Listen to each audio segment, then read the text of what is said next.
producing a movie is like trying to make a sandcastle out of like pudding, and you want to, and your goal is to make this pile of pudding stand as tall as it can, but all it wants to do is slide off and fall apart and cover the table and do all those things.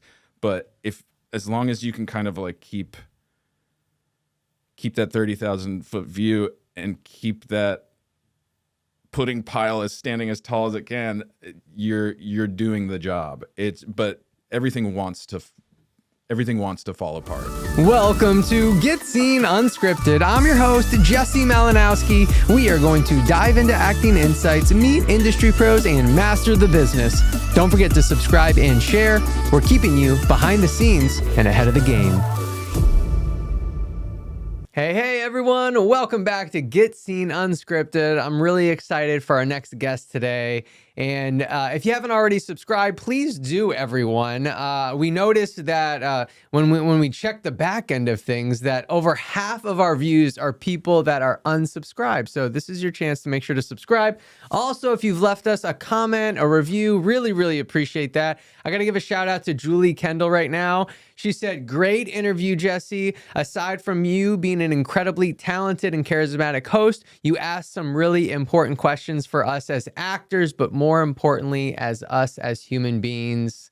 Julie, thank you very much for saying that. I really do appreciate it. And it's important to me that we all are living a balanced life, not just within our career, but as people. So I appreciate you noticing, and get ready for an incredible episode, everybody.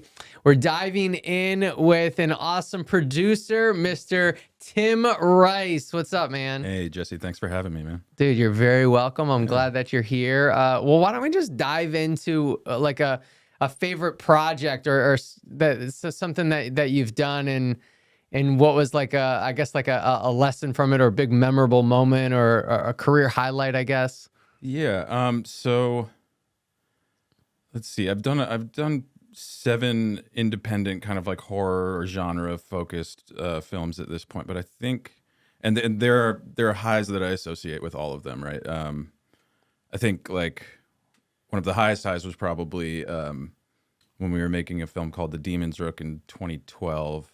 And just seeing this one special effect that we had worked on so hard actually like go off, and it was this instant reward in camera that we could watch, and we watched it like 70 times on repeat.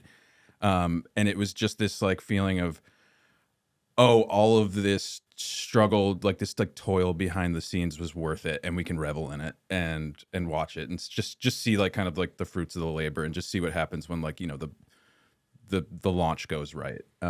Can you kind of elaborate on that a little bit more, though? Because like, I think just like what you vaguely described, I think just goes unnoticed. You know, you talk like all the like turmoil and struggle that you guys had to probably do for this effect, for it to probably happen in an instant. Oh yeah, it goes off instantly. Right. So yeah, so this movie, this was the first, like my kind of first jump into like, oh, I want to make films and I'm going to try this with my life. So we went all in. It was me and my friend James Sizemore, who's an incredible artist who lives in Moreland, Georgia. He's a toy maker now. He kind of left the industry.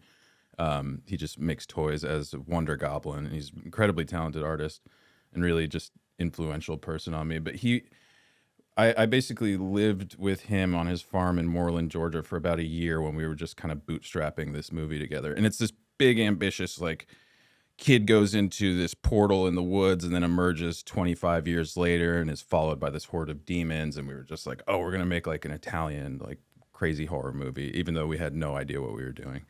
I love it though. Yeah. And it was fun, but there were a couple of effects, and one of them was this big, like basically James had built this.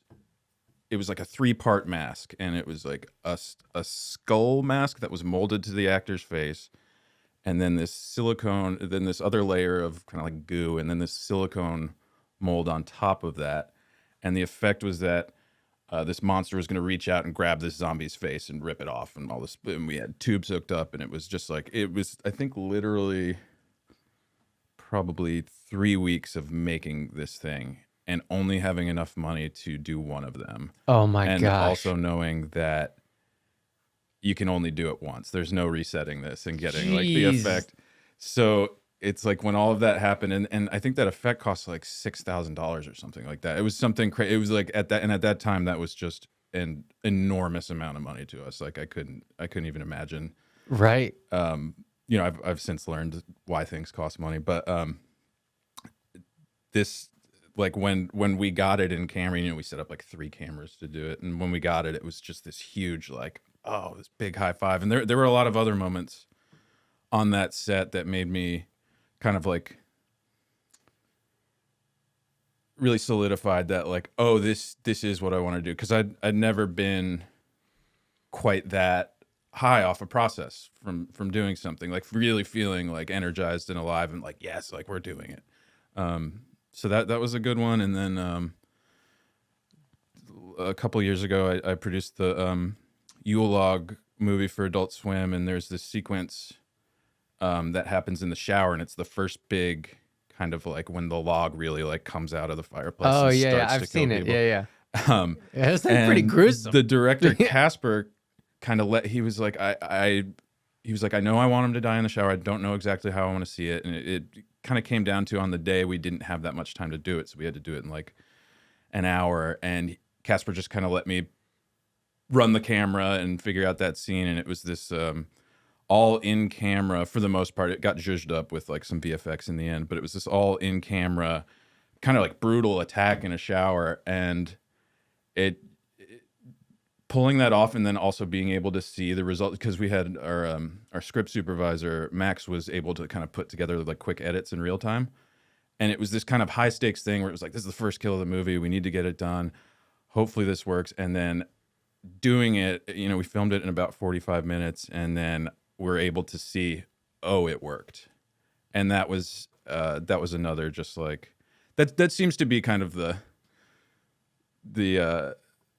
thread for me on these kinds of things. Is like, if I can watch something that we worked really hard on, or even threw together but had to get creative about, if I can see that work and see the results on screen, I think that's what I love so much about it, as opposed to desk job, where it's like you can work for 30 years and not really have anything to show for your work.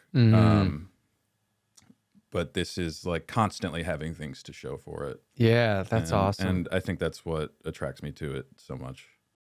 Oh, I didn't see you there.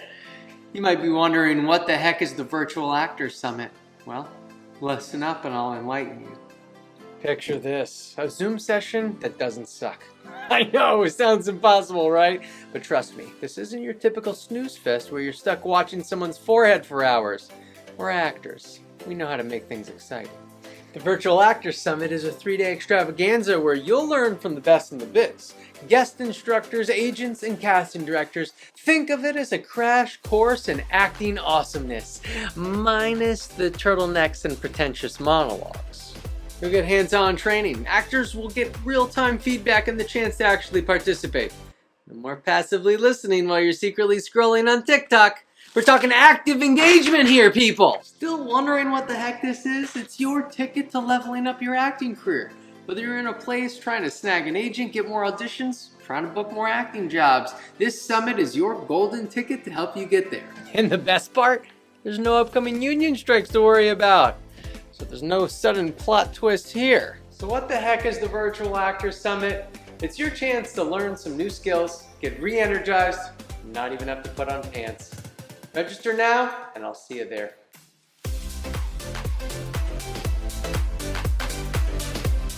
How do you, like, going back to that first effect back in 2012, it should have cost like $6,000. Like, Yeah. how do you decide, yeah, this 5 seconds or 9, I don't know how long, how many frames are actually in the movie, right? Like those 6 seconds are worth $6,000. Like, how do you Yeah. decide that? So I guess, and it probably wasn't $6,000. I think the whole scene cost $6,000, and there were a lot of monsters in there. But to answer your question, I think back then the rubric that we were running our decision making through was not as like thorough as it is now. Like, I think then it was like, wouldn't it be awesome if this happened?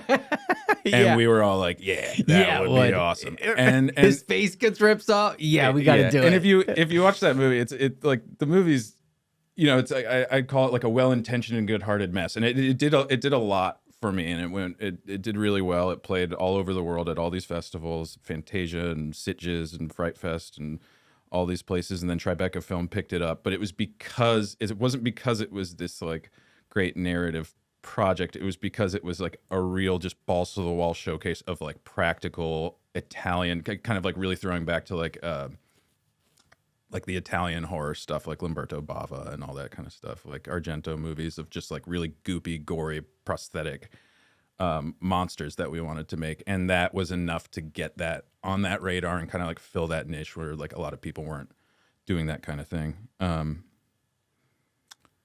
But yeah, I think at that point we were just like, what would be awesome? Because that's the currency that we're going to be able to sell this movie on. It's not like, oh, we have this, this incredible narrative or these great like big stars. It's like there were no stars in it. There was just all friends just getting together to do it. But when you're doing something, especially in horror, there's kind of like a built-in audience for that kind of thing,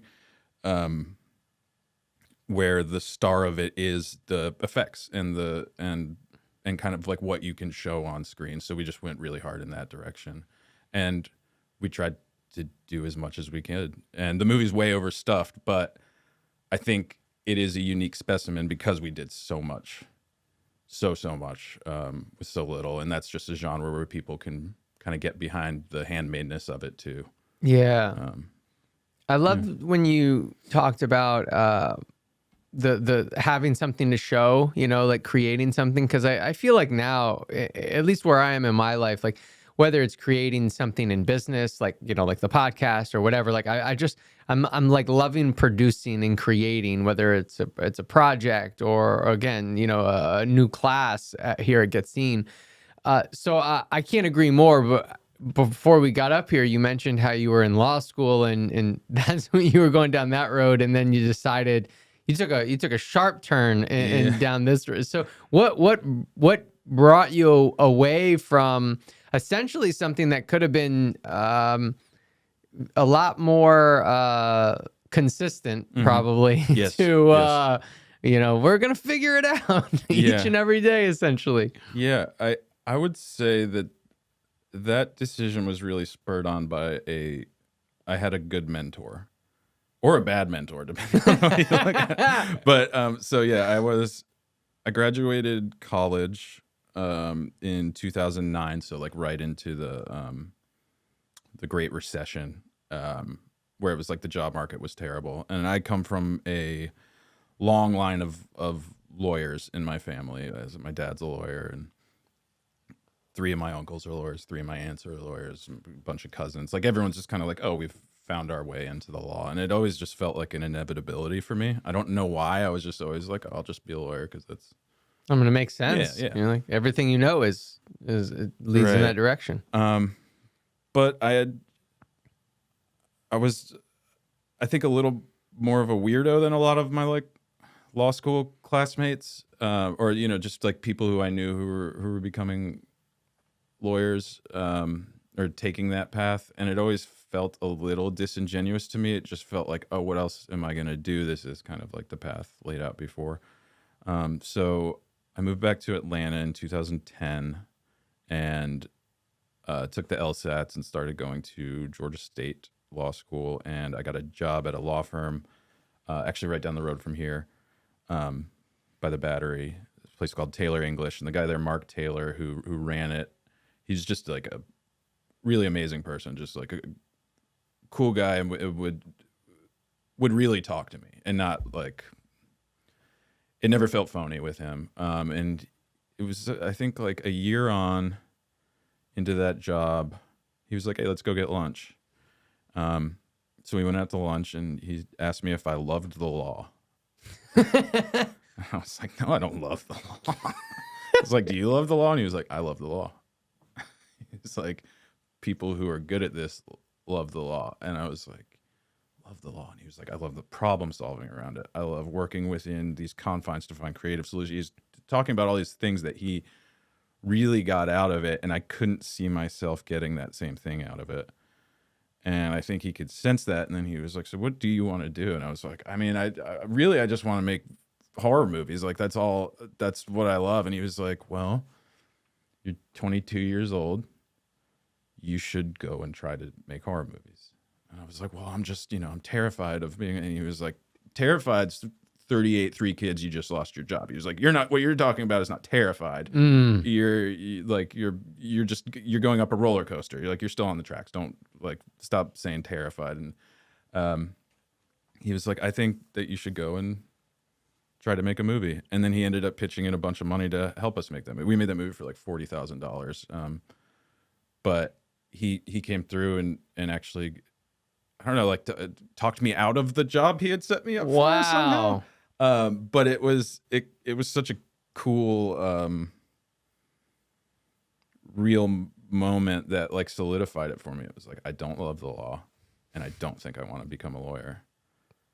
It was just the alternative of, as you said, kind of stability or instability and uncertainty. That's the scary thing about it. But I mean, they haven't taken me down yet, so. Wow. Well, first off, we need to have a screenshot on Instagram that's just the quote, "I don't love the law." That's incredible. I mean, it just really goes to show you that the impact one person can make on another. Because I mean, that's just one lunch, this.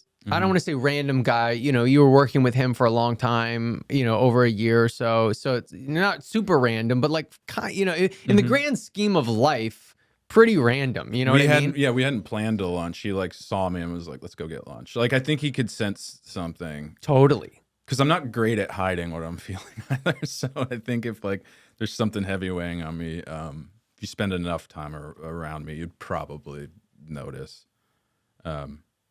And I think he noticed, and it was, again, the best, or just, it was the most challenging / best thing that's ever happened to me. It set me off down a way different path.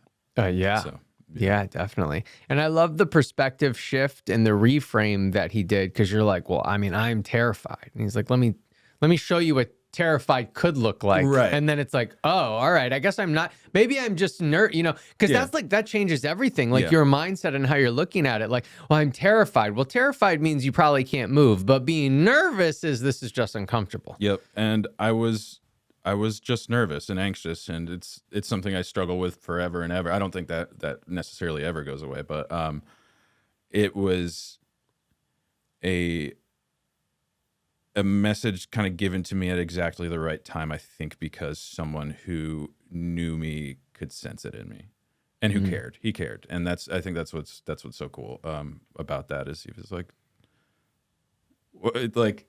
also just the reassurance of you're not terrified, dude. Right. Deep breaths. You're not terrified. You're anxious.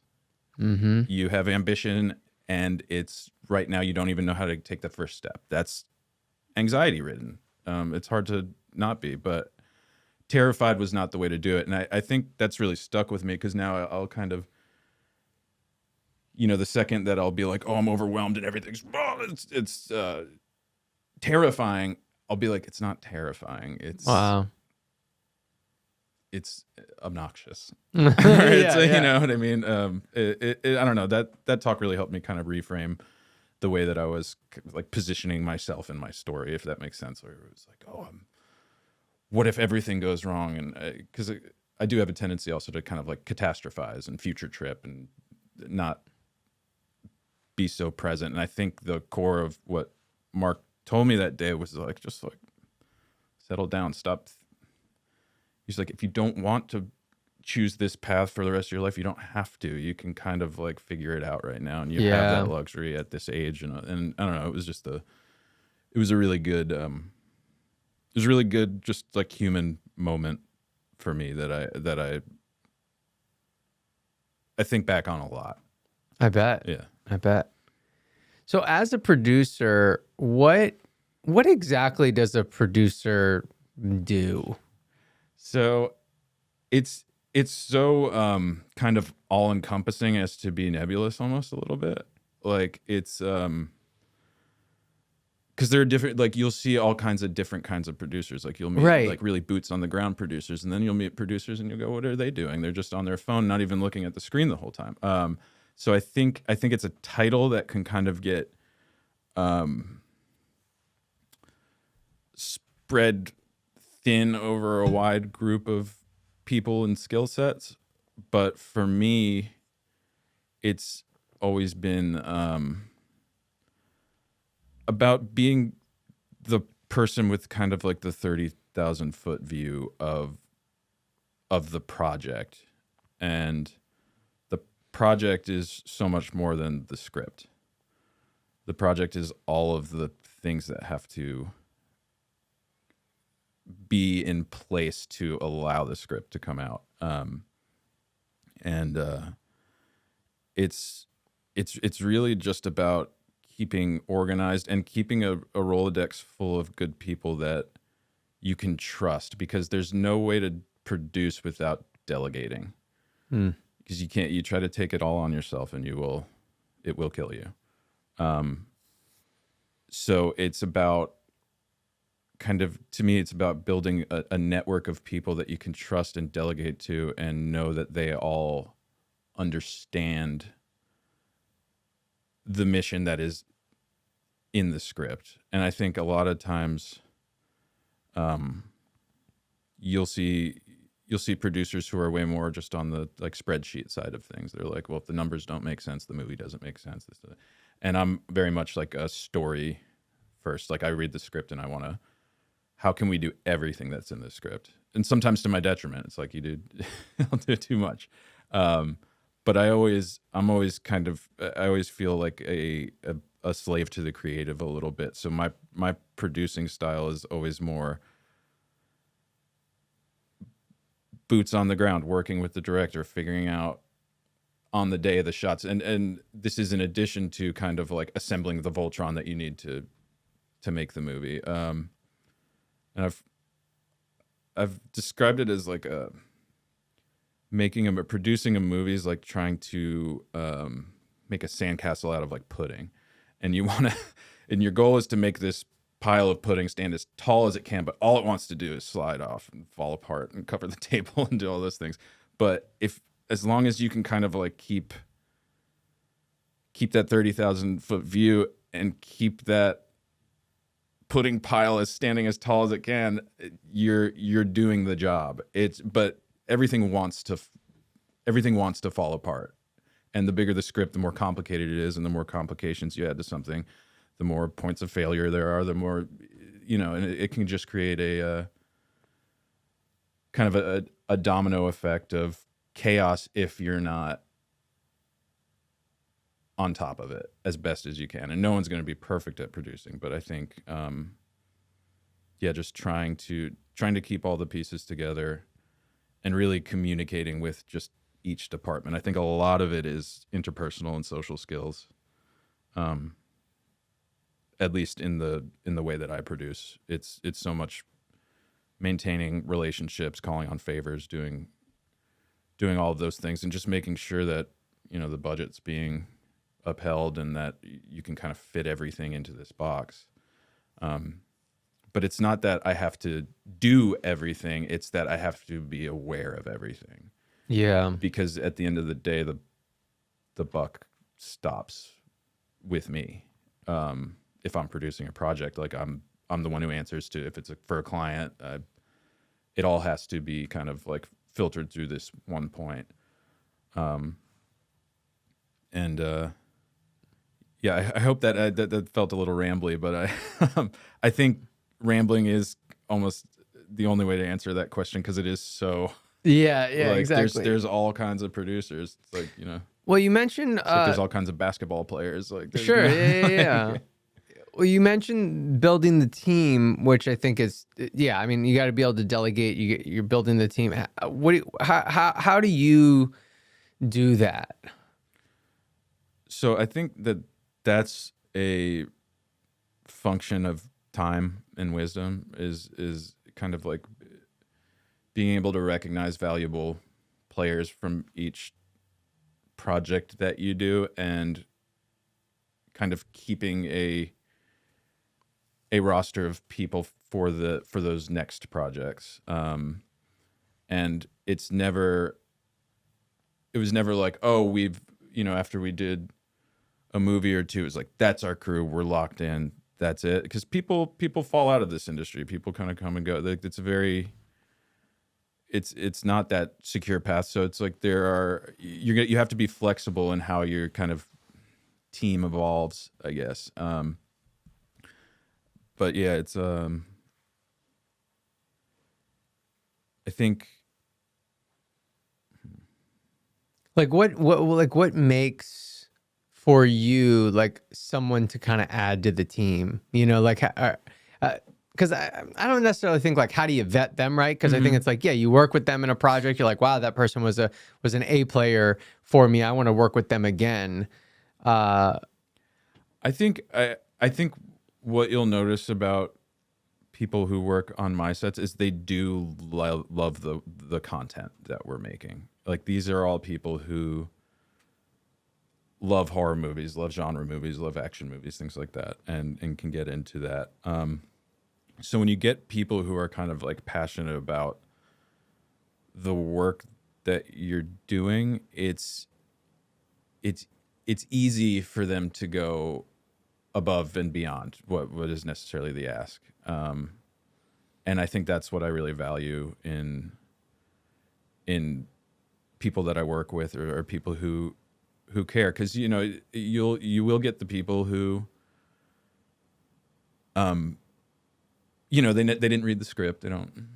They're on set to get through and clock out when they're supposed to clock out, and Like make the money yeah. and Do the thing. But I think that you can still find, and that happens to a lot of people. I felt that pull at me, the kind of like jadedness of being like, oh, this is now 10 years on and it's become a job and a slog and all this stuff. But I try to avoid that as much as possible. And like I talked about initially, just like wins in camera are always something that like brings me right back. But yeah, I guess I say all that to say that I've found that people who are passionate about the kinds of work you're doing, specifically like horror fans, like for me, it's horror fans, genre fans, action fans, people who love that stuff have a really good time on the sets that I do. And when people are having a good time, they do good work. I mean, that's so true and so needed. I mean, and it doesn't take too many people with kind of a negative energy to just spoil it for the whole set, I'm sure. Yeah. Oh yeah. Speaking of maybe a spoiled set, Yeah. what was a project that maybe did not go your way or the way that you envisioned it, or had some really big trials and tribulations, but more importantly, what was the lesson through it? Yeah. I would say almost every single music video I've ever done has been an example of that. Just because music videos are this kind of like double-edged sword, right? Because you do get to work with big brands and big artists, but they almost never have the money that you really need to get it done. And they're almost always so ambitious in scope and like what they want to do. And they have a never-ending supply of young kids who are hungry, who would love to get this kind of job. So that they kind of leverage the fact that like, you want this for your resume, your reel, whatever, you want this so you can move on to the next thing. And there used to be a really great like kind of a music video to commercial pipeline that's kind of since disintegrated. But yeah, all of those music videos are just like almost, and I've done some really fun ones and really do love the people who hire me for those and that I work with, but like they're almost always done under duress. Like I can't my back's so against the wall and I'm pulling so many favors, and then it's like, oh yeah, I'm pulling favors on behalf of Sony Music and Warner Brothers and all these big brands. It's like, I know there's money there, Right? you're just not giving it to me because you know that I'm very replaceable. But I also want this for my reel and want this for the website and want this so that we can get the commercial work through these same companies and all this stuff. But yeah, they always felt like a loss at the end. it felt like it took too much from me, and the machine is such that it just kind of like, you know, you put out a music video, it's around for 4 days and then just goes off into the ether. And Man, especially now, right? Yeah. I mean, like I saw a couple new music videos and I was like, they're still making these? Yeah, it's wild. So do you now, like, if it felt like a loss all the time, do you now, if someone hits you up about a music video, you're like, no, I'm not doing it? My kind of rule with music videos is like, no, unless it's something that A, I feel like, oh, there are enough resources to do, or B, like, this is an artist that I really love and would love to work with. So one of the best experiences I've ever had on a production was also a music video. So that's just, you know, to illustrate that it's like, there's a lot of range in this thing. But yeah, it was an Orville Peck music video from like we did it 2 years ago, and it starred Norman Reedus, and it was this like crazy logistical challenge. It was the coldest day in Atlanta history. This is like February 2022, and it was like -5 degrees, and they were coming in. We were supposed to do an outdoor birthday scene. Oh, geez. And the Orville Peck band got stranded in Kentucky, and I was going to drive up our van the night before to pick it. Luckily, they found some kind of flight and got back in town. But this was a job that I think is a good example of like kind of the highs and lows in one, because it was underfunded. It was ambitious. It had like 5 different locations. Breaking it down, I was like, this needs to shoot over 2 days, but the budget doesn't change, you know? So it was kind of this logistical nightmare. And it was like, oh, we're shooting at my parents' house in Dunwoody for this birthday scene. But I get to my parents' house on this, like the coldest day ever, and the roads are iced over, and I'm like, oh, this is going to be a disaster. But I get to my parents' house at like 8, and Orville Peck's supposed to get there at 9. And I arrive at 8, and my dad's having coffee with Orville Peck in his kitchen, and Orville was like, "Can your dad be in the music video?" And I was like, "Yeah, I think so. I mean, it's a SAG production, but we can fit him in." And it was just this like really cool, like, oh, this is when all the like kind of like favors pulled, all the hard work and all the struggle was like worth it, and it was worth it in an instant. Just because I was like, oh shit, I'm here with my dad and Orville Peck, who I really love. My dad's a big fan of his, and it was just like, oh, had I said no, I wouldn't have this moment, and I cherish this moment a lot. Yeah. And I think when that bid came in, my first instinct was like, no, like I've been burned too many times. I've been burned too many times. But then you get the one, it's like, I didn't make money on that, but I do have that like really kind of special memory because I said yes. And how do you, I mean, I feel like it's such an interesting predicament that you just brought up, right? Because you're like, yeah, my first instinct was no, like, I'm not going to make money on this. It's going to be a nightmare. I'm going to be stressed out of my mind for however long. But then, like you said, then that moment comes. There's no way to know that moment's going to come, though. So how do you, because there's power in yes and power in no, right? So how do you decide, like, how do you figure it out, do you think? I don't know.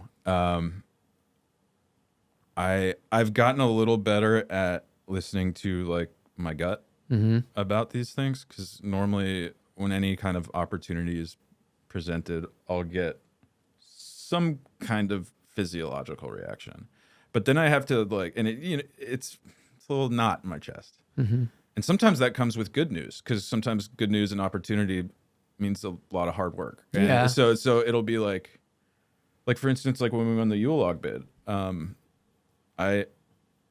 I worked so hard to get that and make it all work, and I wanted it, and we got the bid, and I was like, yes, and I got off the phone, and I went outside, and I puked.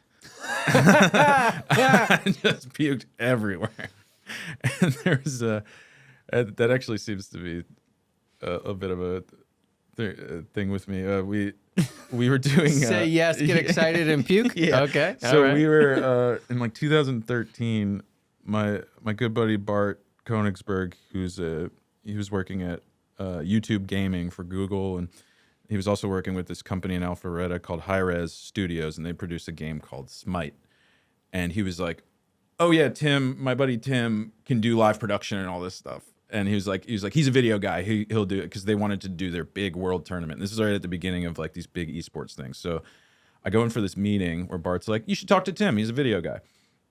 And they were like, "All right, here's what we want to do. We want 14 cameras. We need you to rent out the Cobb Galleria. We need full staging. We need all this stuff." And I was just in this meeting going, "Yep, yes, absolutely. We got Easy. you. We got you."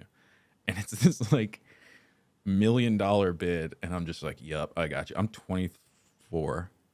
I've never done any live stuff. And they're talking about putting this show on in 2 months. And I was like, "I got it." And I signed a freaking contract with them that day. And I got out to, I'm like, "Yeah, like we did it." And I get out to the car, and in the parking lot, barf all over the hood of my, because I was just so full of it during this whole meeting, just saying like, "Yes, I got you. I've done this. I can do this. Here's what we're going to do. We're going to make it happen." And then I was like, "Oh God, what did I just do?" But we did figure it out. We figured out, like, over those 2 months, like, we figured out how to do live production and who to call and how to do it. And luckily there were enough resources to where I could delegate some of the stuff that I didn't really didn't know how to do, and just kind of like somehow pull that off. And we ended up doing that for like 8 years with that company. Wow. And have since moved on to a bunch of video game stuff, and are really like a live production company now, because I just lied. I just lied. I just lied and told these people that I knew what I was doing when I had no idea what I was doing. But now I know what I'm doing. So That's the thing, though. yeah. The best schooling is just on the job. Yeah. I mean, I love that story so much. I mean, there's that, that saying where it's, and I'll say it sometimes when I'm wanting to like create something, and Candy is more like you on like the thinking of all the things that potentially could be going wrong. And I'm like, we'll figure it out. I'll figure out how to get this parachute out. Let's just jump out of the plane. We'll figure it out on the way down. And for some people that's like so terrifying. And I don't know, for me, I get like an adrenaline rush from it. And I just, your mind a lot of times will go to the worst case scenario, but how many times has the worst case scenario actually happened? I think it's never. Almost never. Yeah. And when it does, it's out of my control. Right. It's never. I mean, I'm not going to say that like people haven't been at fault for things, but in my experience, yeah, I think you're right. Like when it's the worst case, yeah, because I'll go, "Oh, what if I completely blow this and fail?" I'd be like, "Well, I did it 8 times before this when I had way less experience, didn't know what I was like, now I kind of know what I'm doing, so why should I still have that?" I just don't think that goes away. I bet if you talk to, the top people, like if you talk to James Gunn, he probably gets nervous before he's doing a DC movie, even though he's done that kind of thing forever. Like, but he probably has like so much pressure, because it's like, all right, now we're having you take over this, and it's like all of it is on him. Right.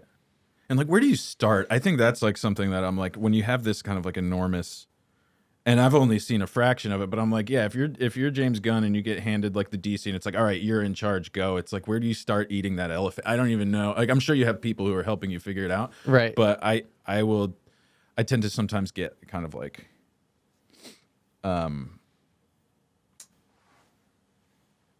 get a little like overwhelmed by the enormity of a project, and then eventually I'll remember like, oh, you start chipping away at it. Yeah, eventually start. it happens. But I think not letting the bigness of the task stop you from doing kind of small actionable contributions towards getting it done.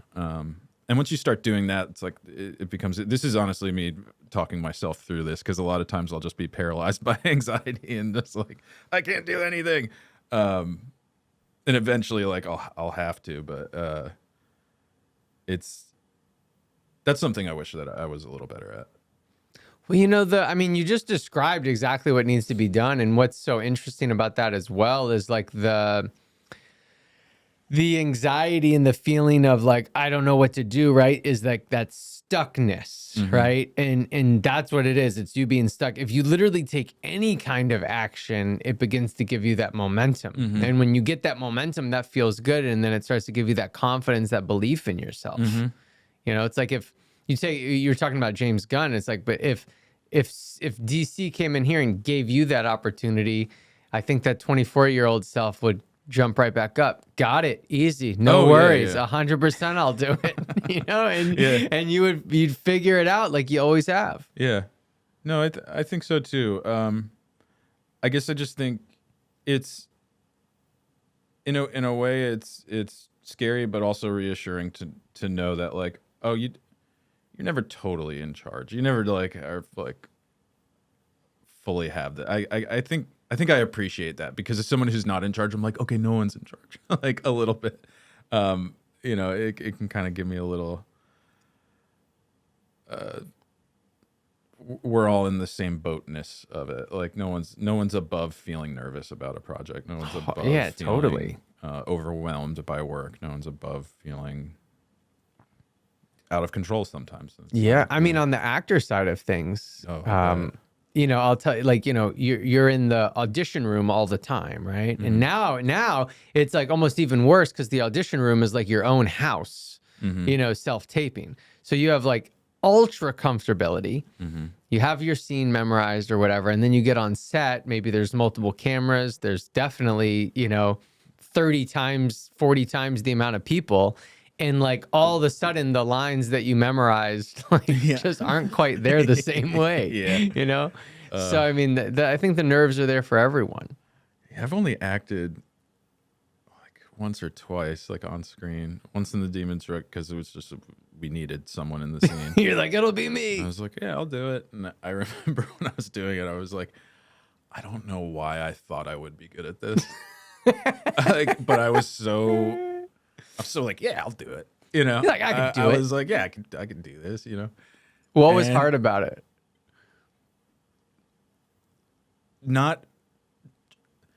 It's okay. This is going to be a weird thing to explain.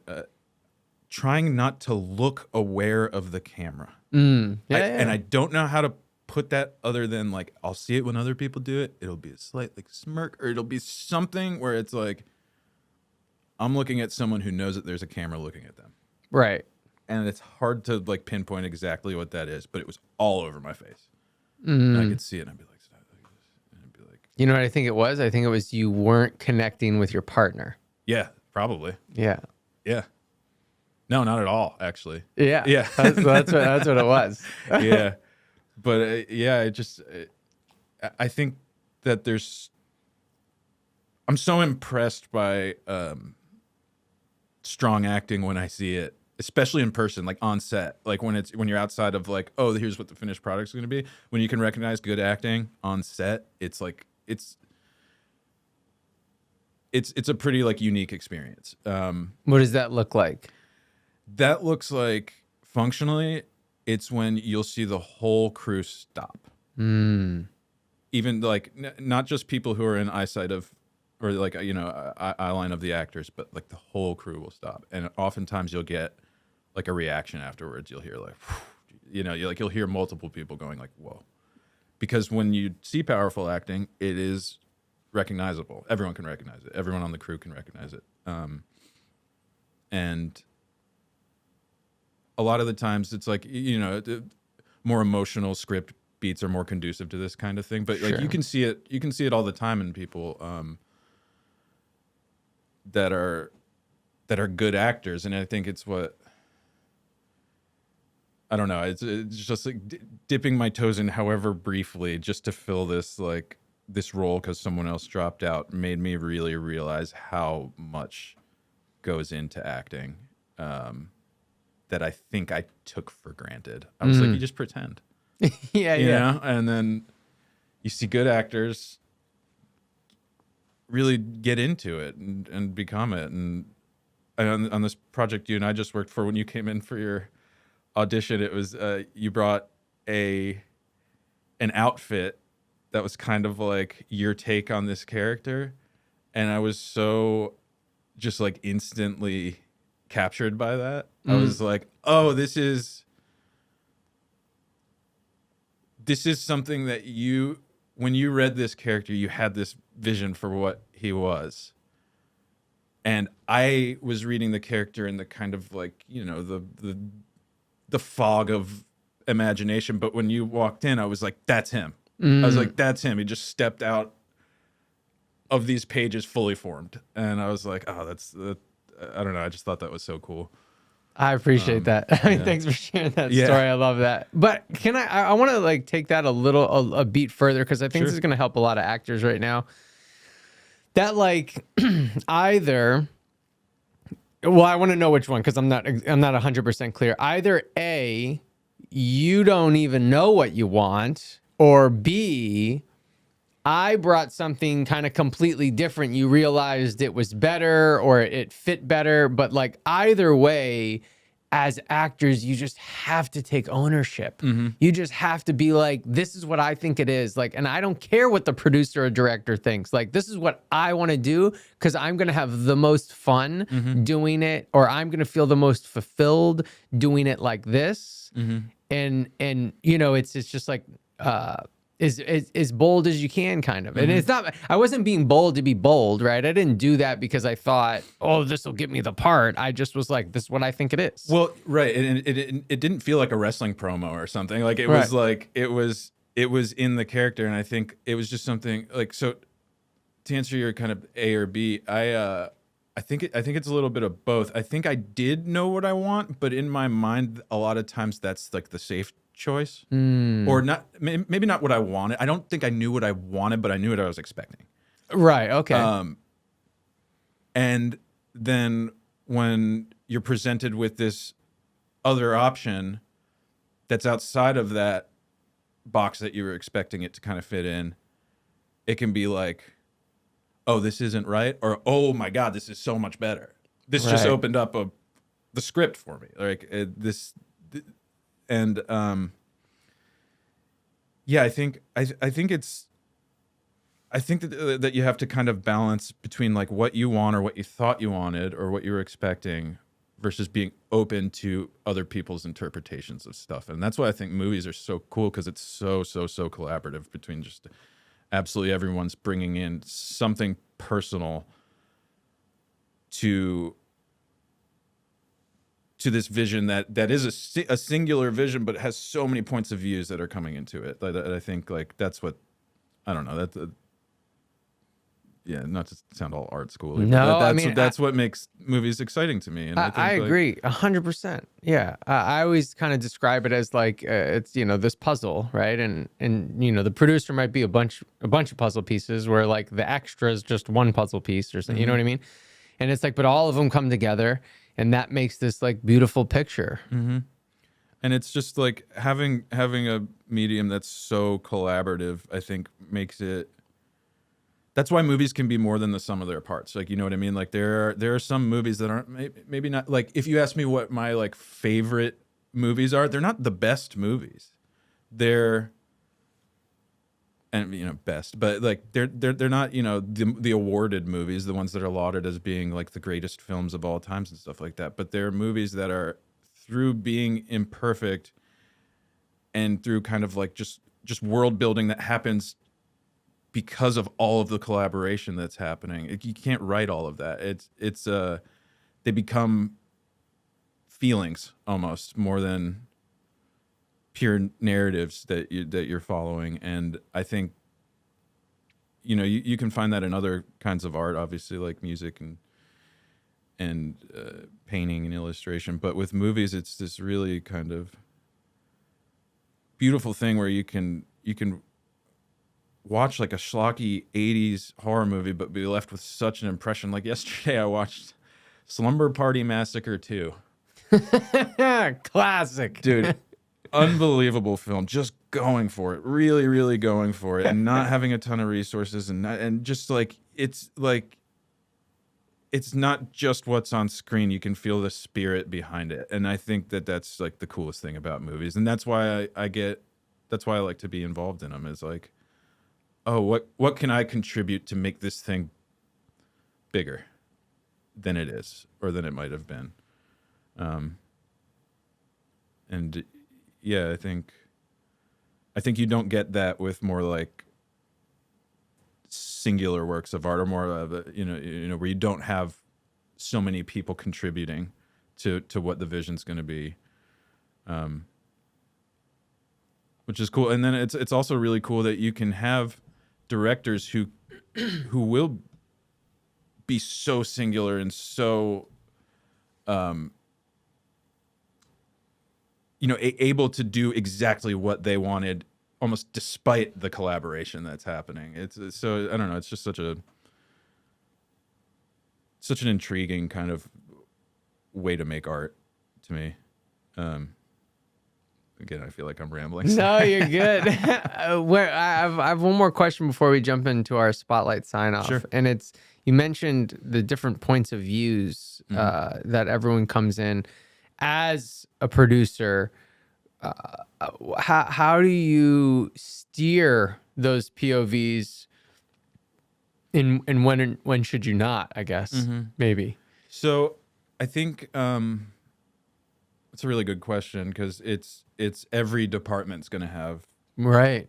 a take on how to do it. I think some of it is, I think that you have to be open to collaboration and you have to listen to ideas, but if you know it's a no, say no. No one, for the most part, people aren't going to get their feelings hurt about being like, hey, good idea, but no. I think allowing them to be heard is really important, because you never know, like the second you think you got it all figured out and then you hear one good idea, and even if that idea's not going to work, or you don't want to implement that, it might lead to a train of thought that leads to something that does work for you. So I think being open, but also being in charge enough to know when something's not going to work and is a dead end, and being able to call that.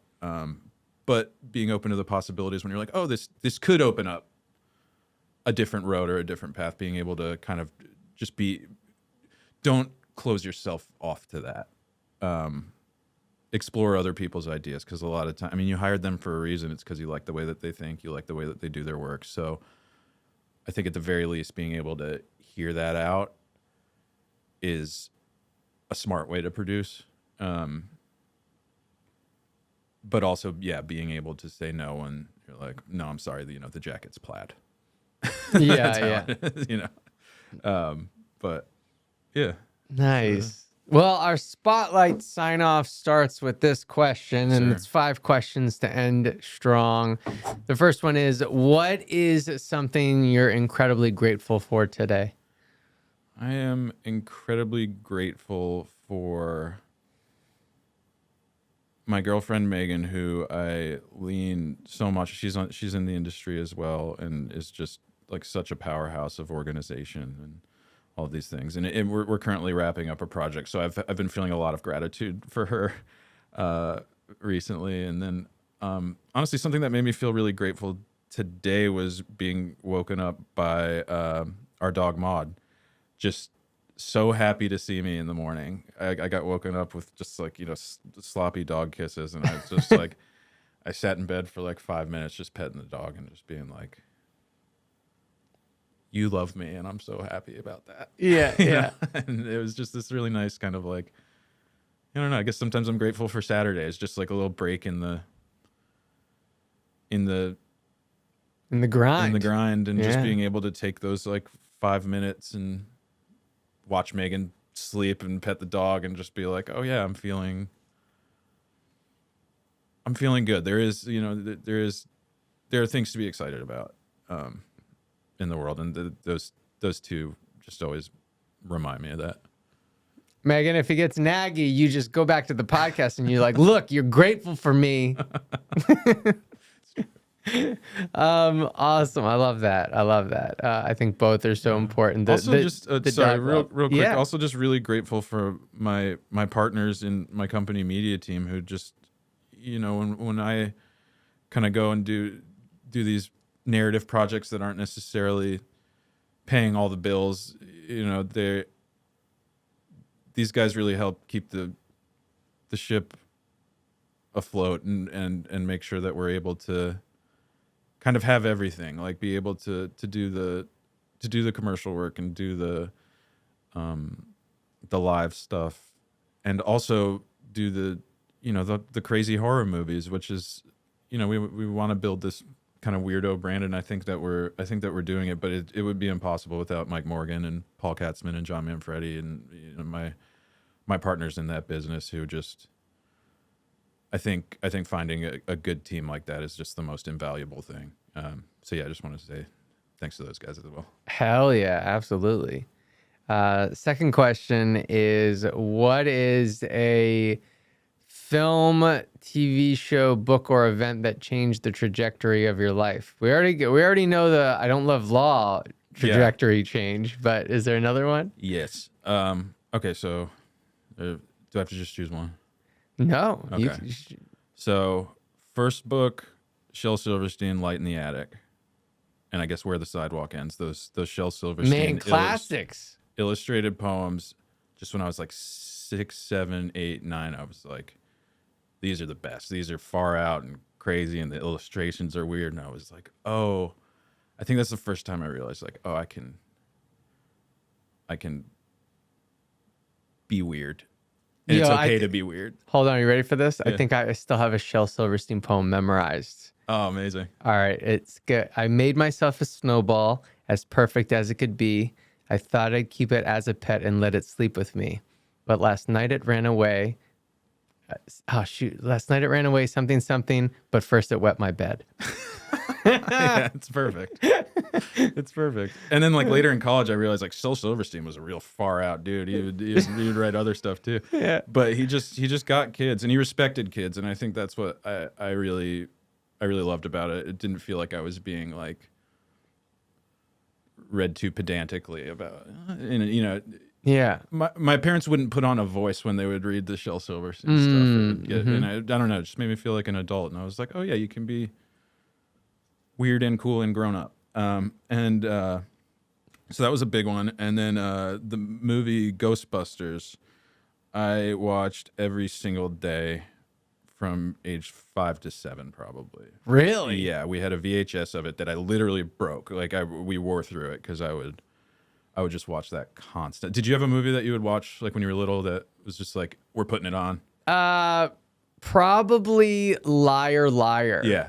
Okay. I loved Liar Liar, and then I remember because remember back in the day you could record the TV, right? And so I recorded a Halloween special of The Simpsons over Liar Liar by accident. It was terrible. That's amazing. But yeah, Ghostbusters was like, I was like, oh, I just love whatever this is. Like I love the unanswered questions in it. I love all of these, because that's a movie where they do this like really wild, like Dan Aykroyd was a really far out dude who would do these like, they're getting like really deep into the mythology, but only giving you names and stuff like that. So it just creates this whole other picture in your head that I was just like fascinated by. I was like, oh, I think that's a good example of a movie being bigger than the sum of its parts. Like that movie is a huge universe that like I was able to get lost in apart from just watching the movie. And I thought that was so cool. Another big experience for me was realizing when movies could be bad. Because up until I was like 7, I just thought movies were good. All of them. And then I saw Ghostbusters 2, and I didn't like it. Oh no, not Ghostbusters. Yeah. And I was like 8, and I was like, oh shit. Movies can be bad? Or like I cannot like a movie? Because like literally up until then, I was like, I just like movies. Right. I like them all. All of them. They're all good. All movies are good. And then I saw a sequel to my favorite movie, and I didn't like it. I was like, wow. So that was something interesting. And then sorry if I'm taking this. I know this is I rapid love fire. it. I love it. Then I got the Jurassic Park on VHS, and at the end of Jurassic Park, after the credits, they had a 17-minute making of. And that was the first time that I had seen any kind of like behind the scenes, and it was like watching Steven Spielberg direct Jurassic Park. And I don't know how I thought movies got made before that. I just hadn't considered it. But I was just like you go to the theater, you watch the movie, and there it is. Yeah. But watching that 17 minutes of Spielberg like direct, and it's going into all these like, here are the special effects, and here's it's talking to all these departments, and I was like, whoa, like I want to make movies. I was like, I want to do what this is because this is my favorite thing, and now I've seen that it was a thing that got made, so I want to be able to help make it. But it was still like this like overwhelming thing. And then in high school, I got really into trauma movies, the like Toxic Avenger stuff, like really gross B movie, C movie, like kind of slapstick splatter stuff. And I read a book by the guy who's in charge of that company. His name's Lloyd Kaufman. And it was called Make Your Own Damn Movie. And he was just talking about making all his movies. And that was when I was like, so Jurassic Park was like, I want to make movies. And then this trauma stuff, I was like, I can make movies. Wow. If I want to. Because you don't actually need permission. You can just start doing it. And that was kind of like liberating. So sorry for that very long-winded answer. It was so good. I love the chapters, if you will. Yeah. The next question is, what's something in your daily routine that you really cherish? So daily routine is something that I'm trying to get better. Like working in our industry, it's sometimes hard to fully maintain. Totally. A daily routine, but something that we got into over the last year is we bought a espresso machine, one where it's like we measure the beans and tamp it and grind it and do all the stuff that you would do at a. Because I was just looking at my finances like during the pandemic. I was like, man, I spend a lot on coffee. It turns out you can have like basically just as good a coffee for a lot cheaper. Yeah, you just got to invest in that machine. But what I really liked was, the ritual of weighing it, measuring it, grinding, tamping, making it. You know, it's like a 5-minute process, but it was a good way to start. It felt like, okay, I'm kicking off my day with something that I can count on. As far as like just a process. And then I think another thing that I've been growing to really cherish are drive times. Driving in the car? Just driving in my car, going to the office is like, it's become like a very kind of special time for me in my mental health, where it's like, I don't know why, like all the distractions go away when I'm on that ride, and it's, 15 to 20 minutes a day where I'll just be like, I have a clear head. Are you doing it in silence? Are you doing like Enya's playing in the background? No, I honestly, I ride in silence a lot, and just kind of let the like sounds. Like honestly, once I start paying attention to sounds, I find like I'm able to be more present if I can just be like, oh, what can I hear right now? And it's 50 things, but it's just like it calms the chaos if I start thinking about like what I'm listening to. Yeah. And yeah, I don't know why, but the car's become like a real like kind of like fortress of solitude for me. Like recently, where it's like, oh yeah, I have a very clear head in the car. I also pace. Like I'm a really bad pacer, so that's not part of a ritual. That's a constant. But I will like, so if I'm on the phone or if I'm thinking or if I'm solving problems, I will like literally. I had my Apple Watch a couple months ago, but it was like, congratulations, you closed your exercise ring and your move ring. And I hadn't left my office. Oh, wow. My office is about as big as this room. I was just walking in circles for like 6 hours. Yeah, you I don't know your if that steps in answers the perfect. question. Good. Yeah. Good. The fourth question is, what's something you're currently trying to improve in your life? I would like to get better at saying or at defining more boundaries for myself. I think a lot of times I don't give myself the same grace that I afford other people. You ain't the only one. In dealing with folks, I'll always be like, oh, I get it. You're going through this, you're going through that. But I'm never that nice, understanding person with myself. I'm just, I tend to be like the bad boss. And it's like, why can't I allow myself like the room for mistakes and things like that? Like, or just, just feeling like, yeah, I can be gracious with myself is something that I struggle with a little bit. and I'm not exactly sure why that is, because I can so freely deal it out with everyone else in my life, like literally everyone. I feel like I'm a really nice guy, and I get, I'm patient and I'm understanding of all these things, but when it comes to me, I'm almost none of those things. And so I think that's something that I'm going to constantly be trying to work on, is just like being able to forgive yourself a little bit, or just offer yourself that extra space. I think a lot of this was I was raised Catholic, and like a lot of that is just like kind of like I have a built-in like guilt complex about a lot of Right. stuff. Even though I can rationalize it, I know, hey, I'm not, nothing's wrong, everything's fine. It's like it's that little knot in your chest. So I'm trying to get better about that. Just be a little nicer to myself, and also just exercise more consistently. I think that, and I think one would really help the other. I used to be in good shape as an athlete and stuff like that, and I think over the course of producing, I've kind of like allowed myself to get a little like soft in ways that I don't want to. So I'm trying to get more consistent exercise, just because I'm 37 now, so it's like I gotta be thinking about my heart and stuff now too. I gotta be thinking about all these things that you're able to take for granted in your 20s and early 30s. I think starting to come up now and being like, oh, if I can get proactive about this stuff now, it won't be such a terrible hard leap 10 years from now. Exactly. So I think that's something that I'm working on and will probably be constantly working on. You should reframe that for yourself. We started with reframing, but instead of constantly working on it, because then you're never getting where you want to be, like what's something that you're going to do now that immediately will create improvement. Yeah. So it's instead of I'm constantly working at this, it's like Right.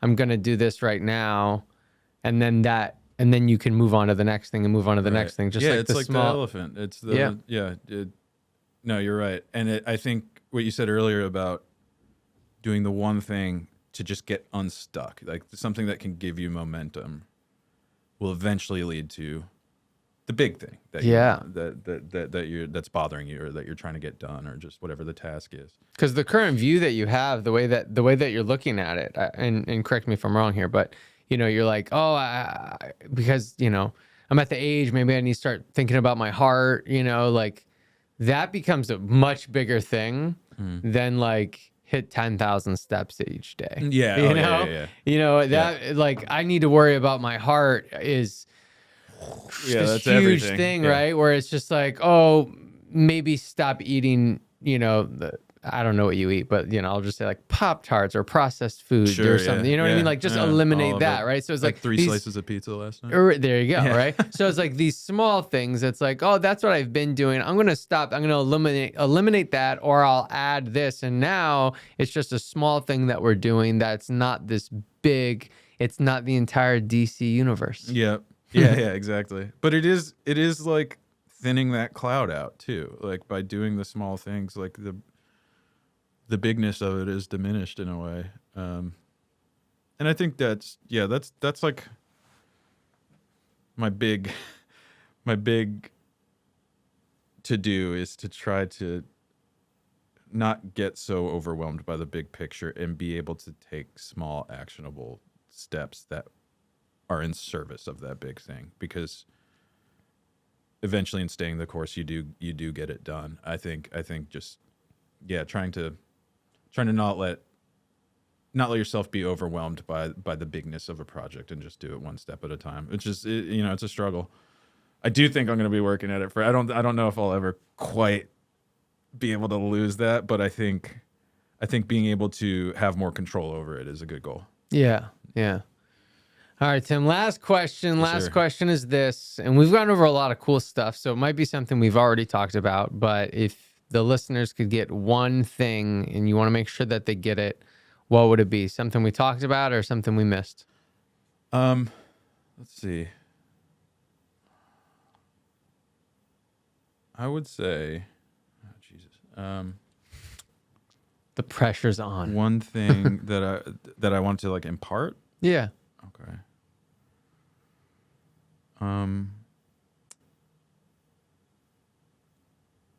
If you don't love the law, don't go into the law.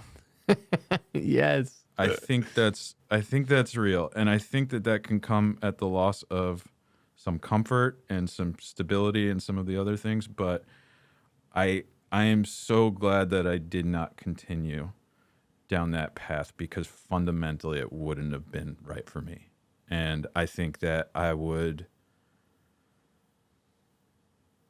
I think where I'm at now is a very honest place, and I don't know. I might, have a bigger house or have more things or stability, but would I be an honest person if I had stayed that road? I don't think so. And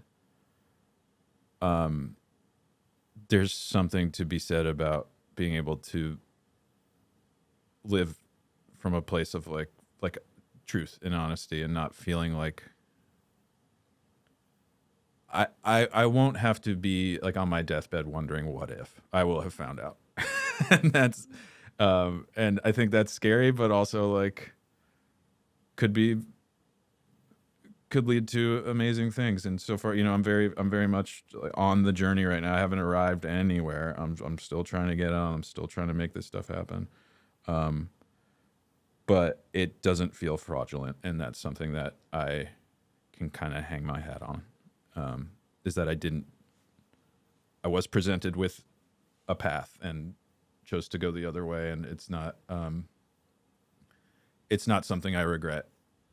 It's something I wonder about, but it's not something I regret at all. It's like would have made that same decision, being able to know exactly where I'm at right now, and going back in time, I would have made the exact same decision, despite all the craziness that comes along with that. I think is the right thing. It was.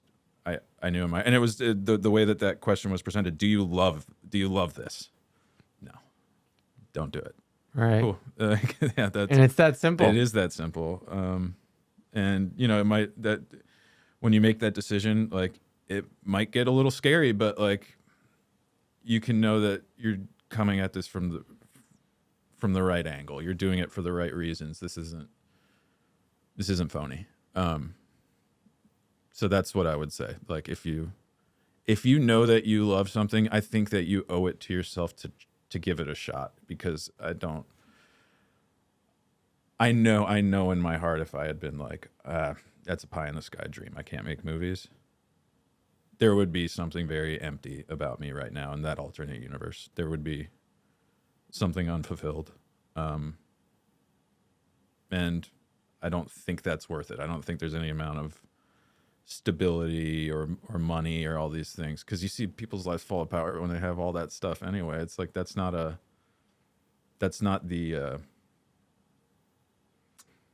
cheat code to happiness. I think Right. I think happiness comes from a place of truth and honesty with yourself. So that's something that I hope other people can be presented with those kind of moments as well, as like where that thing becomes clear. Because a lot of times you're not asked out to lunch by your boss, who can kind of help decide your future and say, do you love this? It has to come from yourself. Or which is, today, this podcast. yeah, or this podcast. Yes, thank you. It's good to be here. No, this is so fun. I really like talking with you about this. It's nice. I felt like it became a little bit of a therapy session, so sorry for getting. No, I love it. If it felt that good for you, I promise you, it's feeling great for the listeners, and Awesome. there's some breakthroughs out there. So, Thanks, man. Tim Reis, thanks so much, man, for being Thank you, here. Jesse. Appreciate you. Yeah, and I do want to say it was so fun working with you on this last project. I cannot wait for people to see it. It's going to be a serious blast. I got to watch an early cut yesterday, and it was like, you were so funny in it. So I'm so glad it was you.